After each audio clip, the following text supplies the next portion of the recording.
Shivanshu recording studio बानावर बिशुनगंज।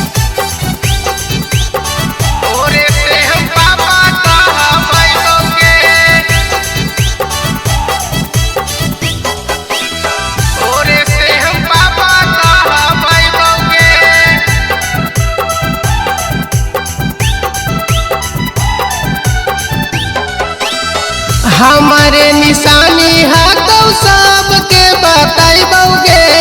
हमारे निशानी है तो सबके बताइबोगे कि तोरा बेटावा के गोदी में खेलबोगे, और से हम पापा कहबोगे कि तोरा बेटावा के गोदी में खेलबोगे, और से हम पापा कहबोगे कि अपना मानवा के सारा धापुरबोगे, और से हम पापा कहबोगे, और से हम पापा कहबोगे, और से हम पापा कहबोगे।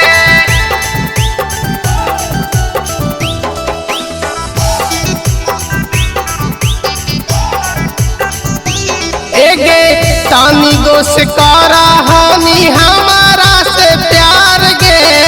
बड़ा होके चल गई पियावा के घर गे,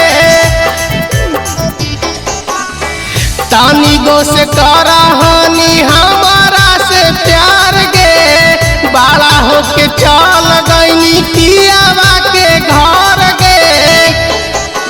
कैल तो कुकरम हम सबके बताइबोगे,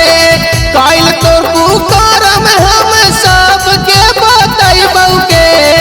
कि तोरा बेटावा के गोदी में खेलबोगे, और से हम पापा कहबोगे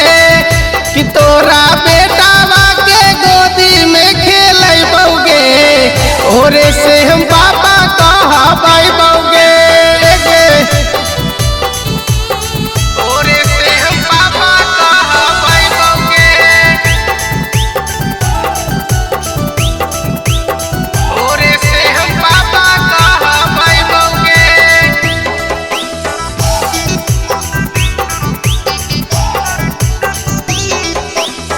बेटावा के मुहावा तोर हमारो से मिला हूँ, बड़ी नीमन बेटावा तोर गोदी में हमारा खेला हूँ,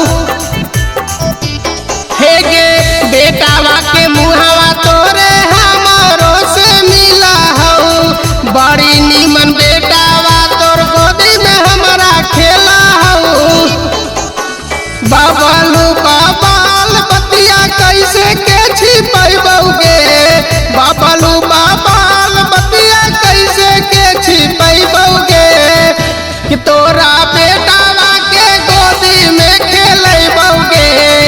और से हम पापा बोलबोगे कि अपन मनवा के सारा धापुरबोगे,